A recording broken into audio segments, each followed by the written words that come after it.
වන්දි තක්සේරු කරන කාලෙදී ඒ ප්‍රදේශවල ප්‍රාදේශීය ලේකම්වරු During the time when the houses were assessed, the divisional secretaries and valuers were summoned to Parliament. They were summoned to Parliament by a letter sent under the hand of the then chief organizer of the government, Prasanna Ranatunga. Officials who attended this meeting told the media that at the time that they were being influenced to inflate the value of the properties. The maximum amount of compensation that would be paid to anyone whose house is completely destroyed by natural disasters was 2.5 million. It is very hard to get this 2.5 million.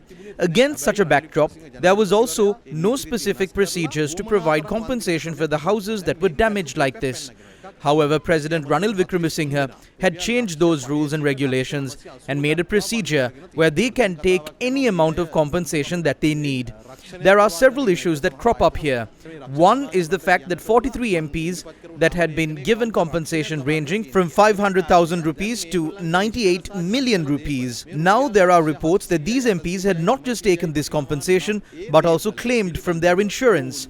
These insurance companies must reveal to the public who out of the names that I presented had claimed from their insurance policies. Secondly, if the movable and fixed assets of these MPs were worth 70 to 80 million rupees, they must include details of these properties in their asset declarations that they submit to Parliament. We are receiving reports that these MPs had said that there were gems and jewellery in their houses that were damaged to try and inflate their value. Also, the general public from the areas where some of these MPs live informed us that their houses were not damaged that much and that only a few windows were broken. And they question as to how did these MPs receive such large amounts of compensation. කොහොම හරි තමන්ගේ පාක්ෂිකයව බේරවෙවේ ගිල්ලලා ඒ අය හොඳට නේද මේ වන්දිසාගරේ පීන පීන නාලා තියෙන බව තමයි පේන්නේ. It is clear that they had drowned their party supporters in the Bere Lake while they were swimming in an ocean of compensation. We hope to conduct an inquiry into this matter. We will be focusing on if the valuations are correct and how was this compensation provided. I saw one MP say that there were several chairs in his house and that 40 of his windows were damaged and that the compensation he received was insufficient.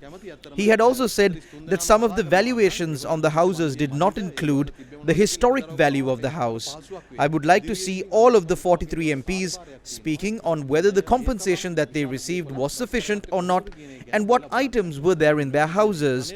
In the future, the Bribery Commission and similar agencies have a duty to inquire into how these people had amassed such large amounts of wealth. This is nothing else. This was a bribe given by former President Ranil Wickremesinghe to the MPs that were with him for appointing him as the president and also for supporting him at the presidential election. He had used the money in the treasury to do this. පහුගිය ජනාධිපතිවරණයේ ජයග්‍රහණය කරන්න තමන් එක්ක හිටපු മന്ത്രിවරුන්ට භාණ්ඩාගාරේ මුදල් යොදාගෙන දුන්න අල්ලසක් හැටියට තමයි මේක හඳුන්වන්න වෙන්නේ.